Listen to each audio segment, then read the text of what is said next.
स्वामी ग्रंथराज पुरुषार्थ द्वीपाय में बहुत सुंदर व्याख्या किए। पूर्व में कहा जो मुख्योपचार विवरण, मुख्य और उपचार दोनों का व्याख्यान करते हैं कथन के विवेचन से, मुख्य से उपचार से, दोनों कथन के माध्यम से शिष्यों के अज्ञान अंधकार को दूर करते हैं, उनकी दुर्बुद्धि को ठीक करते हैं और निश्चय व्यवहार निश्चयज्ञा, जो निश्चय व्यवहार के ज्ञाता हैं, ऐसे आचार्य परमेष्ठी प्रवर्तन्ते जगति तीर्थम, इस जगति में तीर्थ का प्रवर्तन कराते हैं। वे साधक, वे ज्ञानी, वे आचार्य, प्रवर्तक, गर्धर, ईश्वीर, उपाध्याय, ये लोग जिन शासन उद्यतन करते हैं, लेकिन निश्चय व्यवहार का ज्ञान का कुशलता होना चाहिए। वेदात्मक भी वस्तु है, अवेदात्मक वस्तु है। वेदा वेदात्मक है, ये वेदात्मक है, ये अवेदात्मक है, और दोनों दृष्टियों का जिसको बोध है वो मध्यस्थ होकर व्याख्या करता है।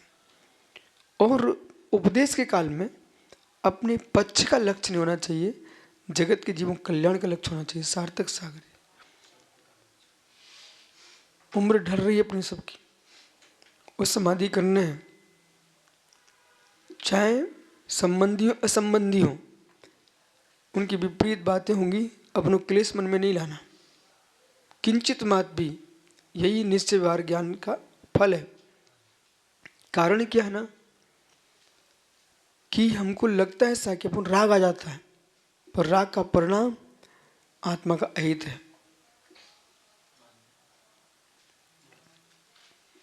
जिसके अंदर पुण्य का नियोग है, दमंगी है, तुम कुछ भी बोल डालो, बोल देते हैं, परिणाम क्या नहीं कर रहा है? गुरु उपहास, सम्मतियों का विनाश, मूलत गुणों पर कोई लक्ष्य नहीं, अहिंसा धर्म से कोई प्रीति नहीं। इसलिए अपन को ध्यान रखना है, ऐसे परिणाम अपने नहीं होना चाहिए। एक निर्मल साधक कितनी श्रेष्ठ समाधि होना चाहिए। सोने से चमकता शरीर, उस शरीर की क्या दशा हुई अंत में। इसलिए कभी किसी का निरादर नहीं करना और किसी साधु को पाखंडी ढोंगी नहीं कहना। तुम निकल जाओगे, सब निकल जाएंगे, इतिहास नहीं निकाल पाओगे। ढोंगी यारा निकल चलो यहाँ से, ये शब्द हैं। पाखंडी यारा निकल चलो यहाँ से। एक साधक उग्र ध्यानी, उग्र बिहारी को ये शब्द बोले गए थे कि पाखंडी यारा निकल चलो यहाँ से। कभी ऐसा नहीं करना। मुनि भक्ति यदि तो अपने संग को ही मुनि मत मानो। जितने भी तरह के श्रवण है, तुम शास्त्र में निर्मूलो सो श्रवण पढ़ते ना, तो खोजो भी तो ना। जाति में, पंथ में, गोत्र में धर्म मत खोजो, धर्म रत्नत्रय में खोजो, आत्मा में खोजो। जैसे एक पक्ष ने निश्चय में धर्म खोजना शुरू कर दिया, तो उन्होंने व्यवहार वालों को गाली देना प्रारंभ कर दिया। एक ने व्यवहार में धर्म खोजना प्रारंभ कर दिया, उन्होंने निश्चय को गाली देना प्रारंभ कर दिया। ये तो भाषाएं थी, निश्चय व्यवहार। और वस्तु जो है ना निश्चयात्मक व्यवहारात्मक है, परमार्थभूत है, व्यवहारभूत है, अपरमार्थभूत है। और प्रत्येक वस्तु का सत्य स्वतंत्र, स्वतंत्र सत्ता है। शून्यत्व की व्याख्या को विवेकपूर्वक करना चाहिए ना लोगों को। शून्यत्व से मतलब पर भाव से शून्य था।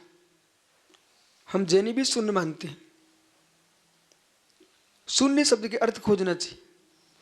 शून्य यानी लीनता, शून्य यानी रिक्तता, शून्य यानी अभाव, शून्य यानी अनुभूति, एकाग्र, शून्य यानी शून्य। तो जगत शून्य है, बिल्कुल सत्य है। जैन दर्शन बोल रहा है जगत शून्य है। बोले जगत शून्य, आप जैनी बोलते हैं? हाँ मैं बोलता हूँ जगत शून्य। बोले कैसे? जगत प्रभावों से शून्य। जगत में प्रत्येक द्रव्य स्वतंत्र है, एक द्रव्य में दूसरे द्रव्य की शून्यता है, और स्वभाव में अशून्यता है, बराबर।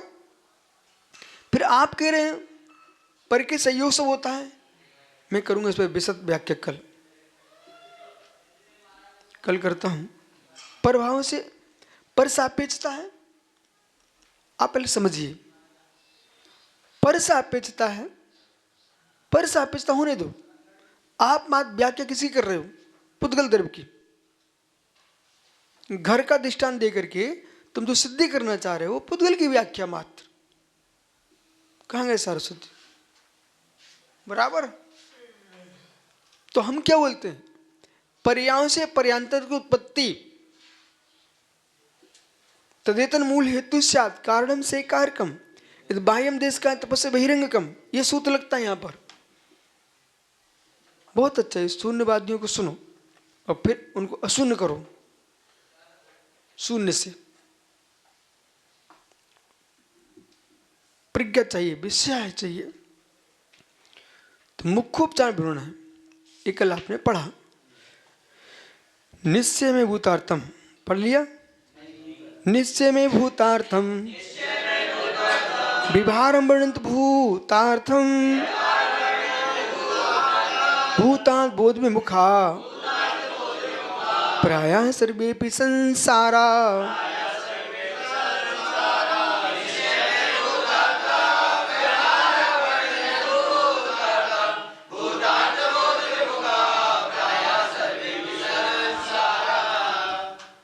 इस कारका को समझिए। निश्चय यानी वस्तुत्व, व्यवहार यानी उपचार, संयोगज भाव। पर सभी भाव व्यवहार ऐसे नहीं है, ठीक। तो निश्चय में भूत, निश्चय ही भूतार्थ है, जो वस्तु स्वरूप है।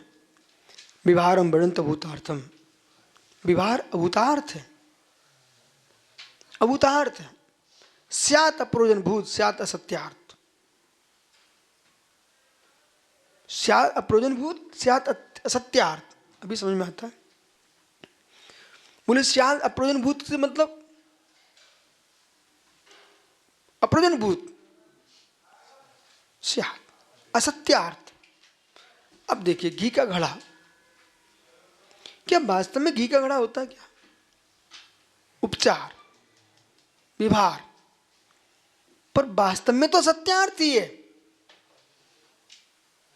असत्यार्थी है, असत्यार्थी है। घट भिन्न घृत भिन्न, फिर भी उसको घी का घड़ा कहा जाता है, बराबर। प्रयोजन है, ऐसा प्रयोजन, प्रयोजन के बस भूतार्थ है, प्रयोजन के बस भूतार्थ है, लेकिन सत्यार्थ दृष्टि से अभूतार्थ है। घी भिन्न, मैं मनुष्य हूं, सिद्धांत अपेक्षा सत्यार्थ। उपचार, क्या मैं मनुष्य हूं? तो जीव द्रव हूं, सत्यार्थ। निश्चय से मैं जीव द्रव मात्र हूं, मनुष्य तो असमान जाति पर्याय है, व्यवहार है। मनुष्य का होना ही व्यवहार है, चार गतियों का होना ही व्यवहार है, व्यवहार है। मैं मनुष्य हूं, व्यवहार है। जीव पुद्गल के संबंध में एकत्व बुद्धि है, व्यवहार है। इसमें होते हुए भी ये समझिए मैं जीव द्रव मात्र हूं, निश्चय भूतार्थ। इसलिए भूतात् बोध विमुखा प्राय सर्वे संसार। निश्चय तत्व ज्ञान से विमुख है प्राय सारा संसार। अब सोचिए कितने से जैनी हो आप, उसमें कितने तत्वज्ञानी हैं? 140 करोड़ जनसंख्या भारत की है। 140 करोड़ में कितने निश्चय भूतार्थ हमको जानते हैं? तुम जैनियों में भी कितने जानते हो? लड़ और पढ़ते हो। जैसे व्यवहार को भूतार्थ का, तुम लड़ने खड़े हो जाते हो। दृष्टि समझिए, व्यवहार को भूतार्थ क्यों कह रहे हैं? वह है दो द्रव्यों में एक द्रव्य को स्थापना करता है। मनुष्य होना, आप मनुष्य हो, ये दो द्रव्यों में एक द्रव्य का स्थापना है, पुद्गल और जीव का मिश्रण है, लेकिन वास्तव में मनुष्य में आत्मा भिन्न है और शरीर भिन्न है, बराबर, ऐसा समझना चाहिए। इसको कल मिलते आप विशेष रूप से चर्चा करते इस पर, इसी गाथा पर, इसी श्लोक पर, क्योंकि समय सार में 11 नंबर की गाथा है। नमो